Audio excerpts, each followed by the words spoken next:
Hello everyone, welcome to MS Bioguide. আজকে আমরা এই ভিডিওতে পড়ব মাইক্রোস্পোরোজেনেসিস সম্বন্ধে। মাইক্রোস্পোরোজেনেসিস এবং পোলেন গ্রেন সম্বন্ধে।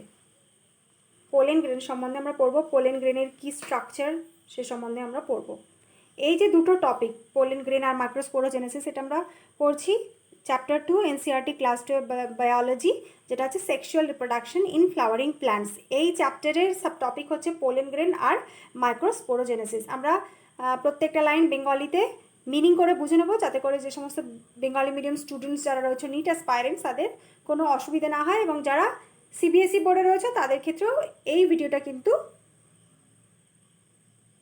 কার্যকরী হতে পারে। তো চলো আমরা প্রত্যেকটা লাইন বুঝে নেব, এবং কোন কোন লাইনগুলো থেকে কোয়েশ্চেন আসতে পারে, কোন কোন ইম্পর্টেন্ট লাইনগুলো রয়েছে, সেই লাইনগুলো কিন্তু আমরা জেনে নেব এবং নোট করে নেব। তো প্রথম যে সব টপিকটা আমরা পড়ব সেটা হচ্ছে মাইক্রোস্পোরোজেনেসিস। মাইক্রোস্পোরোজেনেসিসটা কি? মাইক্রোস্পোরোজেনেসিস হচ্ছে একটা পদ্ধতি যার মাধ্যমে যে অ্যান্থারের মধ্যে, আমরা আগের দিনের ভিডিওতে অ্যান্থারের স্ট্রাকচার সম্বন্ধে আমরা পড়েছি, আগের দিনের ভিডিওতে আমরা পড়েছি অ্যান্থার সম্বন্ধে, অ্যান্থারের স্ট্রাকচার সম্বন্ধে পড়েছি, অ্যান্থারের মধ্যে যে স্পোরোজিনিয়াস টিস্যু থাকে সেই স্পোরোজিনিয়াস টিস্যু সম্বন্ধে পড়েছি। তো মাইক্রোস্পোরোজেনেসিস হলো এমন একটা পদ্ধতি যেখানে এই স্পোরোজিনিয়াস টিস্যুর যে কোষগুলো, সেই স্পোরোজিনিয়াস টিস্যুর কোষগুলো স্পোর মাদার সেল হিসাবে কাজ করে, এবং সেখান থেকে এই স্পোর উৎপন্ন হয়। এই যে পদ্ধতিটা, এটাকেই বলা হচ্ছে মাইক্রোস্পোরোজেনেসিস। এবারে প্রত্যেকটা লাইন আমরা পড়ে নেব। As the anther develops, the cells of the sporogenous tissue undergo meiotic division to form microspore tetrads. অর্থাৎ আমরা যে অ্যান্থারটা দেখেছিলাম, অ্যান্থারের মধ্যে চারটে বাইলোবড স্ট্রাকচার ছিল অ্যান্থার, এবং চারটে এরকম স্যাক লাইক স্ট্রাকচার উৎপন্ন হয়। এই স্যাক লাইক স্ট্রাকচারের মধ্যে কি থাকে? স্পোরোজিনিয়াস টিস্যু। প্রথমে স্যাক লাইক স্ট্রাকচার থাকে না, প্রথমে অ্যান্থারের মধ্যে যখন ডেভেলপিং যে অ্যান্থার, তার মধ্যে থাকে স্পোরোজিনিয়াস টিস্যু। ডেভেলপিং অ্যান্থারের মধ্যে স্পোরোজিনিয়াস টিস্যু থাকে। এই স্পোরোজিনিয়াস টিস্যুর যে কোষগুলো, প্রত্যেকটা কোষগুলো কি হচ্ছে? মিওটিক ডিভিশন হচ্ছে। মিওটিক ডিভিশনের ফলে কি হচ্ছে? স্পোরোজিনিয়াস যে কোষগুলো, তার যে প্লয়েডি সেটা হচ্ছে 2n, কিন্তু মিওটিক ডিভিশন হওয়ার ফলে যে টেট্রাড উৎপন্ন করছে, অর্থাৎ চারটে মিওটিক ডিভিশনের ফলে যে চারটে কোষ যে উৎপন্ন হচ্ছে, তাদের যে প্লয়েডি সেটা হচ্ছে হ্যাপ্লয়েড। কারণ আমরা জানি যে মিওটিক ডিভিশনের শেষে হ্যাপ্লয়েড কোষ উৎপন্ন হয়। তো এখানে চারটে হ্যাপ্লয়েড কোষ উৎপন্ন হচ্ছে একটা স্পোরোজিনিয়াস টিস্যু থেকে। তাহলে এই যে কোষগুলো উৎপন্ন হচ্ছে, যে টেট্রাডগুলো উৎপন্ন হচ্ছে, এক একটা টেট্রাডের যে প্লয়েডি সেটা কিন্তু এন। এখানে বলে দিয়েছে, এখানে একটা কোয়েশ্চেন আছে যে what would be the ploidy of the cells of tetrad. তাহলে টেট্রাডের প্রত্যেকটা কোষের প্লয়েডি কি হবে? তাহলে প্লয়েডি হবে এন। এটা খুবই একটা ইম্পর্টেন্ট একটা কোয়েশ্চেন এখান থেকে কিন্তু হতে পারে, যে মাইক্রোস্পোরোজেনেসিসের সময় যে স্পোরোজিনিয়াস টিস্যুটা যে মিওটিক ডিভিশন হয়, তারপরে যে কোষগুলো উৎপন্ন হয়, যে টেট্রাড উৎপন্ন হয়, তাদের প্লয়েডিটা কি? তাহলে তাদের প্লয়েডি হবে হ্যাপ্লয়েড। এরপর আমরা চলে যাব পরের লাইনে। এখানে আমরা ইমেজটা আমরা দেখতে পাচ্ছি, এটা হচ্ছে কি? যে অ্যান্থারের স্ট্রাকচার, অ্যান্থারের ভিতরের যে স্ট্রাকচার, যেখানে স্পোর উৎপন্ন হচ্ছে। পরের লাইনে কি বলছে? As each cell of sporogenous tissue is capable as each cell of sporogenous tissue is capable of giving rise to a microspore tetrad, each one is potential pollen or microspore mother cell. অর্থাৎ স্পোরোজিনিয়াস টিস্যুর প্রত্যেকটা কোষই কিন্তু spore mother sell হিসাবে কাজ করতে পারে। প্রত্যেকটা থেকেই কিন্তু টেট্রাড উৎপন্ন হতে পারে মিওটিক ডিভিশনের মাধ্যমে। The process of formation of microspores from pollen mother cell, যেটা হচ্ছে পিএমজি, পোলেন মাদার সেল, যেটা হচ্ছে স্পোরোজিনিয়াস সেল থেকে উৎপন্ন হচ্ছে, through meiosis is called microsporogenesis. অর্থাৎ এই পোলেন মাদার সেল থেকে যে পদ্ধতিতে পোলেন গ্রেন উৎপন্ন হচ্ছে, সেটাকেই বলা হচ্ছে, যে স্পোর উৎপন্ন হচ্ছে সেই পদ্ধতিটাকেই বলা হচ্ছে মাইক্রোস্পোরোজেনেসিস। এরপর আমরা চলে যাব পরের লাইনে। The microspore, as they are formed, are arranged in a cluster of 4 cells, the microspore tetrad. অর্থাৎ এই যে স্পোরোজিনিয়াস টিস্যু থেকে উৎপন্ন যে কোষ, যেটা হচ্ছে পিএমসি হিসেবে কাজ করছে, যেটা হচ্ছে পোলেন মাদার সেল হিসেবে কাজ করছে, সেখান থেকে মাইক্রোস্পোর উৎপন্ন হচ্ছে, তারা হচ্ছে টেট্রাডে হিসাবে বর্তমান থাকে, এদেরকে বলা হচ্ছে মাইক্রোস্পোর টেট্রাড। এরপর কি হচ্ছে, as the anther mature and dehydrate the microspores dissociate from each other, develop into pollen grain. অ্যান্থারের ম্যাচিওর হয়ে যাচ্ছে অ্যান্থার, তারপরে সেটা ডিহাইড্রেট হয়ে যাচ্ছে অর্থাৎ শুকিয়ে যাচ্ছে এবং সেখান থেকে মাইক্রোস্পোর বের হয়ে যাচ্ছে। যখন অ্যান্থারটা বিদীর্ণ হচ্ছে তখন সেখান থেকে মাইক্রোস্পোর বের হয়ে যাচ্ছে। তারপর কি হচ্ছে যে মাইক্রোস্পোর টেট্রাড উৎপন্ন হওয়ার পর অ্যান্থারটা ডেভেলপ হচ্ছে, ম্যাচিওর হচ্ছে এবং অ্যান্থার শুকিয়ে যাওয়ার পর সেখান থেকে অ্যান্থারটা বিদীর্ণ হয়ে যাচ্ছে এবং সেখান থেকে পোলেন গ্রেন বের হয়ে যাচ্ছে। As the anther mature and dehydrate the microspore dissociate from each other and develop into pollen grains, এবং সেটা পোলেন গ্রেনে পরিণত হচ্ছে। Inside each microsporangium several thousands of microspore or pollen grains are formed that are released with the dehiscence of anther. অর্থাৎ anther যখন ফেটে যাচ্ছে সেখান থেকে সেভারাল থাউজেন্ড মাইক্রোস্পোর অর্থাৎ পোলেন গ্রেন কিন্তু সেখান থেকে বের হয়ে যাচ্ছে, মাইক্রোস্পোরাঞ্জিয়াম থেকে বের হয়ে যাচ্ছে। এরপর আমরা আসবো পোলেন গ্রেন সম্বন্ধে। পোলেন গ্রেনের স্ট্রাকচার সম্বন্ধে আমরা, পোলেন গ্রেন যেটা হচ্ছে মাইক্রোস্পোরোজেনেসিস পদ্ধতিতে যে পোলেন গ্রেন যেটা হচ্ছে বাংলাতে যেটা বলা হচ্ছে রেণু, সেই পোলেন গ্রেনের স্ট্রাকচার সম্বন্ধে আমরা জানবো।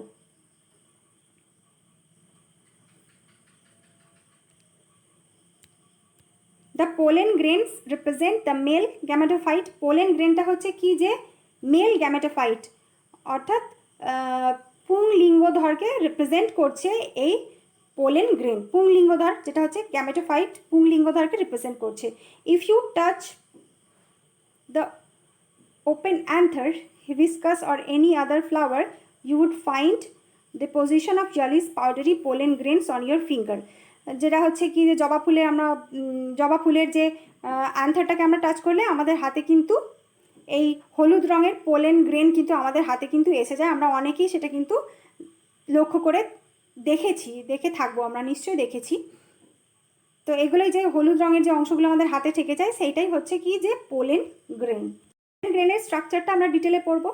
পোলেন গ্রেনের স্ট্রাকচারের মধ্যে কি যে দুটো কাভারিং থাকে, একটা বাইরের যে কাভারিং সেটা হচ্ছে এক্সাইন থাকে আর ভেতরের যে কাভারিং সেটা হচ্ছে ইনটাইন। তো এখান থেকে কিন্তু একটা ইম্পর্টেন্ট কোয়েশ্চেন কিন্তু হতে পারে, পোলেন গ্রেনের যে বাইরের যে কাভারিংটা সেটা হচ্ছে এক্সাইন এবং সেটা কি দিয়ে তৈরি, সেটা স্পোরোপোলেনিন দিয়ে তৈরি। এটা খুবই হার্ড একটা কাভারিং। আর ভেতরের যে লেয়ারটা সেটা হচ্ছে ইনটাইন। তো আমরা লাইন বাই লাইন পড়ে নেব। Pollen grains are generally spherical, measuring about 25 to 15 micrometers in diameter. তাহলে পোলেন গ্রেন হচ্ছে কি যে স্ফেরিক্যাল ইন সাইজ হয়, প্রায় গোলাকার সাইজ হয়, 25 থেকে 50 মাইক্রোমিটার এদের ডায়ামিটার হয়। It has a prominent two layered wall, দুটো প্রমিনেন্ট ওয়াল থাকে, দুটো লেয়ার থাকে। The hard outer layer called exine, বাইরের যে হার্ড আউটার যে লেয়ারটা বাইরের যে লেয়ারটা সেটা হচ্ছে এক্সাইন, তাকে এক্সাইন বলা হয়, ইজ মেড আপ অফ স্পোরোপোলেনিন। তো এটা খুবই একটা ইম্পর্টেন্ট, কিন্তু তোমরা অবশ্যই মার্ক করবে, ইম্পর্টেন্ট একটা কোয়েশ্চেন এখান থেকে হতে পারে, যেটা হচ্ছে এক্সাইন কি দিয়ে তৈরি, এক্সাইন হচ্ছে স্পোরোপোলেনিন দিয়ে তৈরি, which is one of the most resistant organic material known. এটা খুবই রেজিস্ট্যান্ট অর্গ্যানিক ম্যাটেরিয়াল, এটা বহু বছর ধরে কিন্তু মাটির তলায় চাপা পড়ে থাকলেও কিন্তু বিনষ্ট হয় না। অনেক ক্ষেত্রে বিভিন্ন ধরনের এই রেণু যখন ফসিল হিসাবে পাওয়া গেছে সেখানে কিন্তু স্পোরোপোলেনিনের জন্যই কিন্তু রেণুগুলো কিন্তু বহু বছর ধরে একই রকম থেকে গেছে। এই রেণুর ফসিলাইজেশনে কিন্তু স্পোরোপোলেনিন কিন্তু অনেকটাই সাহায্য করে। It can withstand high temperature and strong acid, high temperature এবং স্ট্রং অ্যাসিডেও কিন্তু এটা নষ্ট হয় না। হাই টেম্পারেচার, স্ট্রং অ্যাসিড এবং অ্যালকালি ক্ষার ইত্যাদিতেও কিন্তু এটা নষ্ট হয় না। No enzyme that degrades sporopollenin is so far known, সেরকম কোনো এনজাইমও কিন্তু দেখা যায়নি যেটা হচ্ছে স্পোরোপোলেনিনকে গলিয়ে দিতে পারে, এরকম কোনো এনজাইমও কিন্তু পাওয়া যায়নি। Pollen grain exine has prominent aperture called germ pores. এই যে বাইরের যে আউটার লেয়ারটা, আউটার লেয়ারে একটা কি থাকে, স্পোরের আউটার লেয়ার যেটা হচ্ছে এক্সাইন দ্বারা গঠিত। এই এক্সাইনের একটা জায়গায় কি থাকে, এই এক্সাইনের লেয়ারটা কিন্তু থাকে না, সেই জায়গাটা একটা ছিদ্র থাকে যেটাকে বলা হচ্ছে germ pore, where sporopollenin is absent, সেখানে কিন্তু স্পোরোপোলেনিন কিন্তু থাকে না। Pollen grains are well preserved as fossil because of presence of sporopollenin, যেটা আগেই বললাম। দ্য এক্সাইন এক্সিবিট যেটা হচ্ছে এক্সাইন, বাইরের যে লেয়ারটা, exhibit fascinating array of patterns and design. বাইরের যে লেয়ারটা, স্পোরের বাইরের যে লেয়ারটা রয়েছে যেটা হচ্ছে এক্সাইন, এটা যদি ইনটাইন হয়, বাইরের যে এক্সাইনটা থাকে তার মধ্যে বিভিন্ন ধরনের ডিজাইন প্যাটার্ন কিন্তু পরিলক্ষিত হয় এই এক্সাইন লেয়ারে, যেটা হচ্ছে স্পোরোপোলেনিন দ্বারা গঠিত। এই জার্ম পোর যেটা বলেছে, সেই জার্ম পোরের ফাংশনটা কি, যেখানে স্পোরোপোলেনিন থাকছে না, what is the function of germ pore?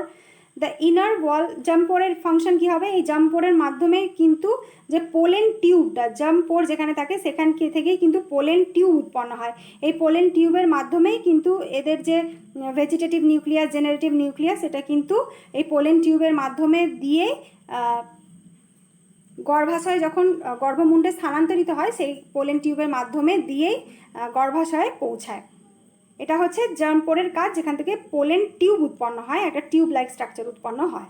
The inner wall of the pollen grain is called intine. ভেতরের যে ওয়ালটা, সেই ভেতরের ওয়ালটাকে কি বলা হচ্ছে? ইনটাইন। এটাও একটা প্রশ্ন কিন্তু এখানে হতে পারে। তাহলে ইনার যে ওয়ালটা সেটা হচ্ছে ইনটাইন। এই ইনটাইনটা কি? Intine is a thin and continuous layer made up of cellulose and pectin. তাহলে এর যে কম্পোজিশনটা, এর কম্পোজিশনটা কি? সেলুলোজ এবং পেকটিন। এটা খুবই ইম্পর্টেন্ট, তোমরা অবশ্যই নোট করবে যে এখান থেকে কিন্তু কোয়েশ্চেন হয়েছে। তো ইনটাইনের যে কম্পোজিশন সেটা হচ্ছে সেলুলোজ এবং পেকটিন, আর এক্সাইনের যে কম্পোজিশন সেটা হচ্ছে স্পোরোপোলেনিন। এটা অবশ্যই কিন্তু মাথায় রাখতে হবে। The cytoplasm of pollen grain is surrounded by plasma membrane. একটা প্লাজমা মেমব্রেন থাকে সাইটোপ্লাজমের বাইরে। When the pollen grain is mature it contains two cells. যখন এই পোলেন গ্রেনটা ম্যাচিওর হয়ে যায় তখন তার মধ্যে দু ধরনের কোষ থাকে। একটা হচ্ছে ভেজিটেটিভ সেল, যেটাকে ভেজিটেটিভ নিউক্লিয়াস, ভেজিটেটিভ সেল থাকে, একটা হচ্ছে জেনারেটিভ সেল। তাহলে দুটো ইম্পর্টেন্ট পয়েন্ট এখান থেকে আমরা পেয়ে গেলাম যে ম্যাচিওর পোলেন গ্রেনের মধ্যে কি থাকছে? ভেজিটেটিভ সেল থাকছে, একটা জেনারেটিভ সেল থাকছে। এই ভেজিটেটিভ সেল এবং জেনারেটিভ সেলটাই কি হচ্ছে? এই জার্ম পোরের মাধ্যমে যে পোলেন টিউবটা উৎপন্ন হয় সেই পোলেন টিউবের মধ্যে প্রবেশ করে এই দুটো কোষ, যেটা হচ্ছে জেনারেটিভ সেল এবং vegetative cell. The vegetative cell is bigger. যে ভেজিটেটিভ সেল সেটা হচ্ছে আকারে বড় হয়। হ্যাজ অ্যাবান্ডেন্ট ফুড রিজার্ভ, এবং এর মধ্যে প্রচুর পরিমাণে ফুড রিজার্ভ থাকে। লার্জ ইরেগুলারলি শেপেড নিউক্লিয়াস থাকে, একটা ইরেগুলার শেপেড নিউক্লিয়াস এর মধ্যে থাকে। The generative cell is small and float in the cytoplasm of the vegetative cell. আর যে জেনারেটিভ সেলটা থাকে সেই জেনারেটিভ সেলটা হচ্ছে কি, যে সাইটোপ্লাজমের মধ্যে ভাসমান অবস্থায় থাকে। এই যে ভেজিটেটিভ যে সেলটা, এটা ভেজিটেটিভ, যেটা হচ্ছে জেনারেটিভ সেলটা হচ্ছে একটা স্পিন্ডল শেপেড স্ট্রাকচার। এই যে জেনারেটিভ সেলটা হচ্ছে একটা স্পিন্ডল শেপেড মাকু আকৃতির একটা structure with dense cytoplasm and nucleus. আর এর মধ্যে থাকছে ঘন সাইটোপ্লাজম, এর মধ্যে থাকে, আর ঘন সাইটোপ্লাজম তার সাথে একটা নিউক্লিয়াস থাকে।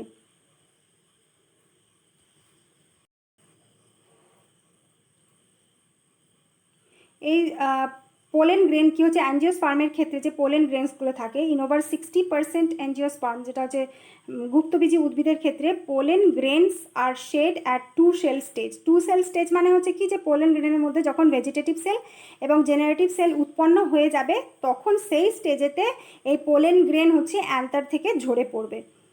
In the remaining species, যেটা হচ্ছে 60% ক্ষেত্রে দেখা যায়, in the remaining species the generative cell divides mitotically to give rise to the two male gametes before pollen grains are shed, 3 cell stage। অর্থাৎ যে বাকি যে স্পিসিস রয়েছে সেখানে 3 সেল স্টেজেতে এই পোলেন গ্রেনটা অ্যান্থার থেকে ঝরে পড়ে, যেখানে এই যে কোষটা রয়েছে জেনারেটিভ সেলটা, সেই জেনারেটিভ সেলটা হচ্ছে মাইটোটিক্যালি ডিভাইড হয়ে দুটো কোষ উৎপন্ন হচ্ছে। অর্থাৎ এই পোলেন গ্রেনটা যখন 3 সেল স্টেজ থাকছে তখন সেটা অ্যান্থার থেকে ঝরে পড়ছে। এরপর আমরা চলে যাব পরের লাইনে। Pollen grains of many species cause severe allergy and bronchial afflictions in some people, often leading to a chronic respiratory disorder, asthma, bronchitis, etc.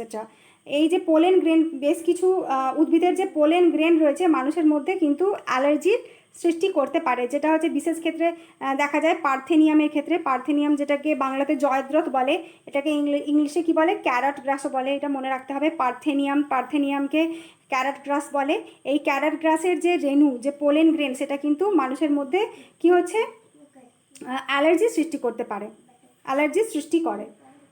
Pollen grains আবার অনেক ক্ষেত্রে নিউট্রিয়েন্ট সাপ্লিমেন্ট হিসাবেও কিন্তু ইউজ করা হয়ে থাকে। পোলেন গ্রেনস, যারা athlete's রয়েছে তারা কিন্তু পোলেন গ্রেনকে নিউট্রিয়েন্ট সাপ্লিমেন্ট হিসাবে ইউজ করতে পারে। Pollen grains are rich in nutrients. It has become a fashion in recent year to use pollen tablet as food supplement. তো ফুড সাপ্লিমেন্ট হিসাবে ইউজ করা হয় এই পোলেন গ্রেনকে, যেটা হচ্ছে ট্যাবলেট আকারে পাওয়া যায়। এরপর কি হয়, যখন পোলেন গ্রেন যখন অ্যান্থার থেকে ঝরে যায় তারপরে কি ঘটনা ঘটে? when once they are said, অর্থাৎ পোলেন গ্রেন যখন ঝরে যায়, pollen grains have to land on stigma before they lose viability if they have to bring about fertilization. তো স্টিগমা যেটা হচ্ছে ফুলের যে গর্ভাশয় থাকে, যেটা হচ্ছে গর্ভকেশর চক্র থাকে, তার যে মাথাটা যেটা হচ্ছে গর্ভমুণ্ড, সেটাকে বলা হচ্ছে স্টিগমা। তো পোলেন গ্রেনকে এই স্টিগমার মধ্যে স্থানান্তরিত হতে হবে একটা নির্দিষ্ট সময়ের মধ্যে। যদি এটাকে ফার্টিলাইজেশন করতে হয়, যদি ওভিউলকে ফার্টিলাইজেশন করতে হয়, তাহলে এই পোলেন গ্রেনকে কি করতে হবে? স্টিগমাতে ল্যান্ড করতে হবে, যেটা হচ্ছে গর্ভমুণ্ড, যেটাকে বলা হচ্ছে গর্ভমুণ্ড বাংলাতে।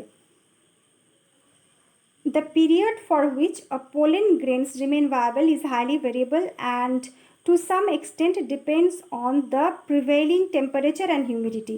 এই যে পোলেন গ্রেনটা কতদিন ভায়াবল থাকবে সেটা বিভিন্ন স্পিসিসের ক্ষেত্রে বিভিন্ন রকম হয়, এবং এটা ডিপেন্ড করে বাতাসের আর্দ্রতা, যেটা হচ্ছে হিউমিডিটি, টেম্পারেচার, তাপমাত্রার উপর নির্ভর করে এদের ভায়াবিলিটি, অর্থাৎ এরা কতদিন ভালো থাকবে সেটা ডিপেন্ড করে। In some cereal such as rice and wheat, pollen grains lose viability within 30 minutes of their release. 30 মিনিটের মধ্যেই কিন্তু নষ্ট হয়ে যায় এদের ভায়াবিলিটি, যেটা হচ্ছে ধানের ক্ষেত্রে দেখা যায়, যেটা হচ্ছে 30 মিনিটের মধ্যে এদের ভায়াবিলিটি কিন্তু নষ্ট হয়ে যায়। এছাড়াও লিগুমিনেসি, সোলানেসি, এদের ক্ষেত্রে প্রায় 1 মাস ধরে এদের ভায়াবিলিটি কিন্তু থাকে। লিগুমিনেসি যেটা হচ্ছে লিগিউম, ডাল জাতীয় যে সমস্ত উদ্ভিদ রয়েছে, সোলানেসি যেটা হচ্ছে আলু, বেগুন, কুমড়ো, আলু, বেগুন, টমেটো, এদের ক্ষেত্রে প্রায় 1 মাস ধরে এদের ভায়াবিলিটি থাকছে। আর এদেরকে স্টোরও করা হয়, যেমন অন্যান্য প্রাণীদের ক্ষেত্রে যেমন তাদের স্পার্মকে স্টোর করে রাখা হয় লিকুইড নাইট্রোজেনের মধ্যে -196 ডিগ্রি টেম্পারেচারে। তো এভাবে পোলেন গ্রেনকেও কিন্তু প্রিজার্ভ করে রাখা যেতে পারে ফার্দার ব্রিডিং প্রোগ্রামের জন্য। তো এদেরকেও কিন্তু লিকুইড নাইট্রোজেনের মধ্যে প্রিজার্ভ করে রাখা যেতে পারে। এটা হচ্ছে একটা ইম্পর্ট্যান্ট একটা পয়েন্ট, যেটা হচ্ছে ফার্দার ব্রিডিং প্রোগ্রামের জন্য লিকুইড নাইট্রোজেনে এই পোলেন গ্রেনকে কিন্তু প্রিজার্ভ করা হয়ে থাকে। তো আজকে আমরা এই পর্যন্তই পড়লাম। আজকে আমরা কি পড়লাম, যেটা হচ্ছে মাইক্রোস্পোরোজেনেসিস যে পদ্ধতি সম্বন্ধে পড়লাম, আর পোলেন গ্রেনের স্ট্রাকচার সম্বন্ধে আমরা পড়লাম, এবং ইম্পর্ট্যান্ট পয়েন্টগুলো আমরা কিন্তু জেনে নিলাম। তো আজকের মতো এই পর্যন্ত, দেখা হচ্ছে নেক্সট ভিডিওতে। ভিডিও যদি ভালো লাগে তাহলে অবশ্যই লাইক করবে, এবং আমার চ্যানেলে যদি নতুন থাকো তাহলে অবশ্যই আমার চ্যানেলকে সাবস্ক্রাইব করবে, পাশে থাকা বেল আইকনটা প্রেস করে নোটিফিকেশন অল করবে, যাতে করে আমার ভিডিওর নোটিফিকেশন তোমাদের কাছে সহজেই পৌঁছে যায়। আর এর আগের ভিডিওর যে লিঙ্কটা সেটা আই বাটনে দেওয়া থাকবে, সেখান থেকে তোমরা দেখে নেবে। Thank you.